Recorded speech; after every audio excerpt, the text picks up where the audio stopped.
जाको राखे साइया मार सके ना कोई, यानी जिसकी रक्षा खुद भगवान कर रहे हो उसे कोई मार नहीं सकता।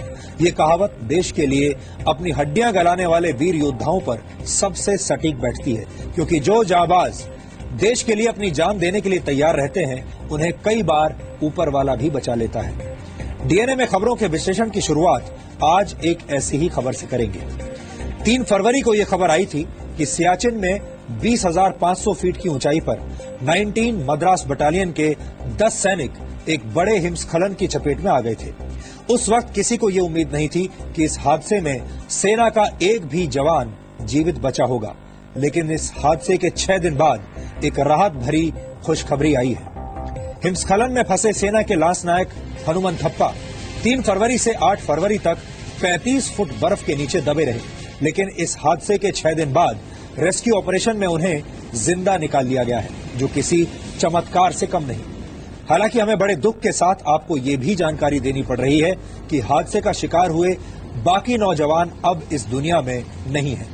इन सभी जवानों के शव रेस्क्यू ऑपरेशन के दौरान लांस नायक हनुमंथप्पा के करीब ही पाए गए। इन सभी सैनिकों को बैटल कैजुअलिटी घोषित किया गया है, यानी इन्हें युद्ध क्षेत्र में शहीद का दर्जा दिया जाएगा। हमें मिली जानकारी के मुताबिक 8 फरवरी को जब हनुमंथप्पा को रेस्क्यू टीम ने रिकवर किया, उस वक्त उनकी सांसें चल रही थी। हालांकि तब उनके शरीर में पानी की भारी कमी थी। वो हाइपोथर्मिया का शिकार थे, यानी उनके शरीर का तापमान काफी कम था। वो हाइपोक्सिया से जूझ रहे थे, यानी उस वक्त उनके शरीर में ऑक्सीजन की भी भारी कमी थी। रिकवर किए जाने के दौरान वो हाइपोग्लाइसेमिक शॉक में भी थे, यानी उनका ब्लड शुगर लेवल काफी कम था। मौके पर मौजूद डॉक्टर्स की टीम ने उन्हें सबसे पहले फर्स्ट एड दिया। शरीर में गर्मी पहुंचाने के लिए हनुमंथप्पा को वार्मिंग इंट्रावीनस फ्लूइड्स दिए गए। फिर उन्हें सेना के हेलीकॉप्टर के जरिए नीचे बेस कैंप में लाया गया, जहां से वो भारतीय वायुसेना के एक स्पेशल एयरक्राफ्ट से दिल्ली में सेना के रिसर्च एंड रेफरल हॉस्पिटल लाए गए। हालांकि चमत्कारिक रूप से बचाए गए इस जवान की लड़ाई अभी खत्म नहीं हुई है। फिलहाल हनुमंथप्पा कोमा में है, उन्हें लो ब्लड प्रेशर और निमोनिया है। उनका लिवर और किडनी सही ढंग से काम नहीं कर रहे हैं। हालांकि अच्छी बात यह है कि उन्हें कोई फ्रॉस्ट बाइट नहीं है, यानी बर्फ के नीचे दबे होने की वजह से उनकी त्वचा और दूसरे टिश्यूज डैमेज नहीं हुए हैं। राहत की बात यह भी है कि इस हादसे में हनुमंथप्पा के शरीर की कोई हड्डी नहीं टूटी। फिलहाल उनका इलाज किया जा रहा है और उन्हें वेंटिलेटर पर रखा गया है। डॉक्टर्स की टीम देश के इस वीर सपूत को बचाने के लिए हर संभव कोशिश कर रही है। डॉक्टर्स का मानना है कि हनुमंथप्पा के लिए अगले 24 से 48 घंटे बेहद अहम होंगे। इसलिए आज मैं चाहूंगा कि पूरा देश इस वीर सपूत के जल्द स्वस्थ होने की प्रार्थना करे, क्योंकि प्रार्थना में बहुत ताकत होती है और आज लांस नायक हनुमंथप्पा को देश के 127 करोड़ लोगों की प्रार्थना की सबसे ज्यादा जरूरत है।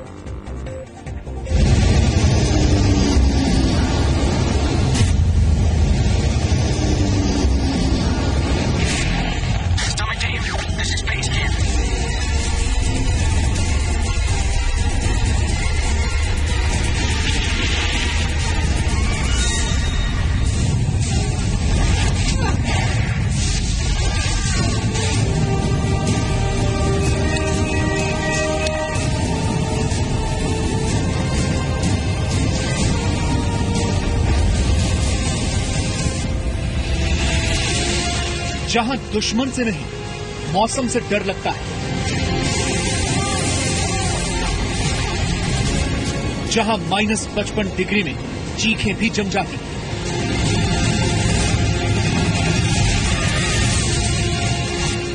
वहां से आई है एक चमत्कार की खबर।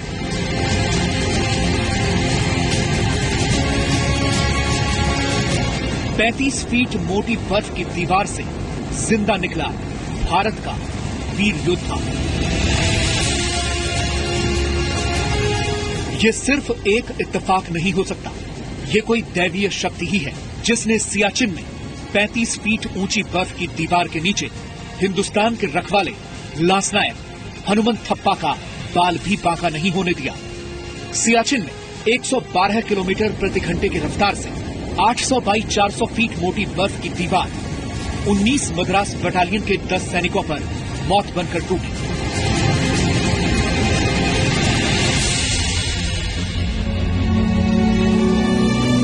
बर्फ के इस तूफान ने भारतीय सेना के 9 सपूतों को हमेशा हमेशा के लिए हमसे छीन लिया, लेकिन वो लांस नायक हनुमंत थप्पा के हौसलों के आगे हार गया। को बहुत संतुष्ट हो रहे हैं हम सब लोग संतुष्ट हो रहे हैं, बहुत खुश हो रहे हैं। मेरा चाचा का नाम भी हनुमंत थप्पा है साहब, तो उसमें नसीब है साहब, मुझे अच्छा नसीब है साहब। 3 फरवरी को जब ये खबर आई कि सियाचिन में देश के 10 सपूत हिमस्खलन का शिकार हो गए हैं, तो सबने उनके जीवित होने की उम्मीदें छोड़ दी थी। लेकिन सेना ने मोर्चा संभाला और 200 सैनिकों की रेस्क्यू टीम दिन रात 24 घंटे एक इंच की तलाश करती रही। 800 बाई 400 फीट मोटी बर्फ की दीवार जब सैनिकों पर मौत बनकर टूटी, तो उसने करीब 1000 वर्ग मीटर के इलाके को 25 से 30 फीट ऊंची बर्फ की दीवार से ढक लिया था। तेज बर्फबारी और -55 डिग्री सेल्सियस की ठंड के बीच रेस्क्यू ऑपरेशन शुरू हुआ। रेस्क्यू टीम के स्पेशलाइज्ड रेस्क्यू डॉग्स को इस ऑपरेशन का हिस्सा बनाया गया था। सेना की टीम सारे इक्विपमेंट्स के साथ जीवित सैनिकों की उम्मीद में तलाशी अभियान चला रही थी। उनके पास 20 मीटर के इलाके में कोई भी हीट सिग्नेचर पता करने वाले यंत्र से लेकर रेडियो से निकलने वाले सिग्नल को डिटेक्ट करने वाले यंत्र भी मौजूद थे। आखिरकार उनकी मेहनत रंग लाई और लांस नायक हनुमंत थप्पा को सही सलामत मौत के मुंह से बाहर निकाल लिया। शुरुआती फर्स्ट एड के बाद उन्हें एयरलिफ्ट करके डॉक्टर्स की टीम की निगरानी में दिल्ली लाया गया, जहां सेना के रिसर्च एंड रेफरल हॉस्पिटल में उनका इलाज चल रहा है। हालांकि वो अभी भी जिंदगी और मौत से जंग लड़ रहे हैं। जैसे ही लांस नायक हनुमंत थप्पा की सलामती की खबर देश को मिली, प्रधानमंत्री से लेकर देश के 125 करोड़ लोगों के हाथ उनके लिए दुआएं मांगने लगे। डॉक्टरों की टीम लांस नायक हनुमंत थप्पा का इलाज कर रही है। हम सभी लोग उनके ठीक होने की दुआ और उम्मीद कर रहे हैं। प्रधानमंत्री नरेंद्र मोदी के कदम सेना के रिसर्च एंड रेफरल हॉस्पिटल की तरफ चल पड़े। न उन्हें अपने सुरक्षा घेरे की फिक्र थी और न ही किसी दूसरी बात की चिंता। उन्हें बस अपने वीर सपूत को एक नजर देखना था। प्राइम मिनिस्टर नरेंद्र मोदी की लगभग 10 से 15 मिनट वो अंदर रहे और अब प्राइम मिनिस्टर का काफिला बाहर निकल रहा है। प्रधानमंत्री नरेंद्र मोदी अनअनाउंस्ड आए, हम लोग गेट पर ही थे और यहाँ पर कोई सुरक्षा का प्रोटोकॉल नहीं था, सुरक्षा का तामझाम नहीं था। यहाँ तक कि प्रधानमंत्री के साथ के कॉन्वॉय की जो दूसरी गाड़ियां हैं वो भी 10 से 15 मिनट बाद पहुंचे और अब वो गाड़ियां वापस जा रही हैं। प्रधानमंत्री का काफिला ये सामने जा रहा है, प्रधानमंत्री सामने बैठे हुए नजर आ रहे हैं। प्रधानमंत्री ने उनका हालचाल पूछा और इस समय प्रधानमंत्री वापस जा रहे हैं। सुरक्षा का प्रोटोकॉल अब है, लेकिन ऐसी अभूतपूर्व चीजें देखने को बहुत कम मिलती हैं जब प्रधानमंत्री नरेंद्र मोदी, जो कि सुपर प्रोटेक्टिव हैं, उनका प्रोटेक्शन बहुत तेज होता है, उस समय बगैर किसी प्रोटेक्शन के, बगैर किसी सिक्योरिटी इंतजाम के वो आए और अब वो हालचाल पूछकर वापस जा रहे हैं। कभी कभी किस्मत के आगे मौत भी घुटने टेक देती है और लांस नायक हनुमंत थप्पा की चमत्कारी कहानी जाको राखे साइयां मार सके न कोई को चरितार्थ करती दिखाई देती है। ये एक अपने आप में अजूबा है कि वो इतने दिनों तक सरवाइव कर गया। जहां तक चांसेस हैं कि जब एवलांच आया, वो जब स्लिप किया, तो वो जिस एरिया में स्लिप किया होगा उसके चारों में कोई गोला सा होगा ऑक्सीजन का, मतलब हवा का, जिससे उसको ऑक्सीजन मिलती रही। मिराकल है कोई, मेरी जानकारी में अभी तक कोई ऐसा व्यक्ति नहीं जो 6 दिन बाद निकला और सरवाइव कर गया। हालांकि अभी खतरा टला नहीं है। सियाचिन में दुश्मन से मोर्चा संभालने वाले हनुमंत थप्पा की सलामती के लिए अगले 24 से 48 घंटे बेहद अहम है।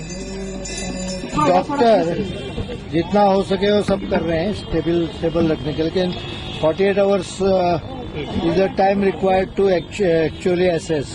अपने देश के सेनानियों ने अपने देश की जम्मू कश्मीर की रक्षा के लिए जान दी है। 10 सेनानियों ने, उनमें से 9 सेनानी शहीद हो गए हैं और 1 सेनानी बचे हैं, नाजुक हालत में मिले हैं और उनके लिए हम प्रार्थना करेंगे कि भगवान उन्हें जीवन दान दे। बर्फ की तूफान में भी खड़े होकर उन्होंने हमारी रक्षा की, इसलिए हमको हमारा फर्ज बनता है कि हम उनकी रक्षा के लिए प्रार्थना करें भगवान से और हमारी एक रक्षा के लिए उनको जीवन दान मिल सकता है, तो ये हम सभी को करना चाहिए। जो शहीद हुए हैं हम उनके लिए श्रद्धांजलि किए हैं और हनुमंत थप्पा जी जो अभी जूझ रहे हैं हॉस्पिटल में जिंदगी और मौत से, उनके लिए हम लोगों ने दुआ किया है कि वो ठीक हो जाए और दीप प्रज्वलित करके पूरे देश को हम एक संदेश देना चाहते हैं कि हम सब उस अपने सैनिक के लिए दुआ करें।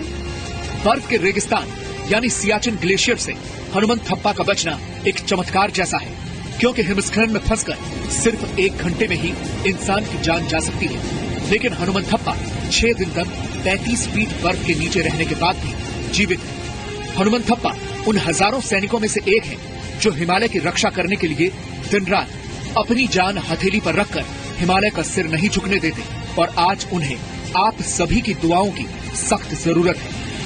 कर्नाटका में रहने वाला जवान जिसने फौज में भर्ती होने से पहले कभी ठंड नहीं देखी हो, सियाचिन में -50 डिग्री टेम्परेचर पर 30 फुट बर्फ के नीचे दबा 5 दिन तक जिंदा रहता है। ये भारतीय सेना की ट्रेनिंग से पैदा हुआ जीवट है। वहीं दूसरी ओर उसके साथी इन 5 दिनों में आंधी तूफान बर्फीले तूफानों का मुकाबला करते हुए भी बचाव अभियान लगातार जारी रखते हैं, क्योंकि उन्हें हर हालत में अपने इन 10 साथियों को जिंदा या मुर्दा ढूंढना ही है। ये भारतीय सेना के भरोसे की वो डोर है जिसके सहारे बंधा हुआ सैनिक दुनिया में किसी भी जगह किसी भी हालात में जाने के लिए हर वक्त तैयार रहता है। कृष्ण मोहन मिश्रा, जी मीडिया, दिल्ली।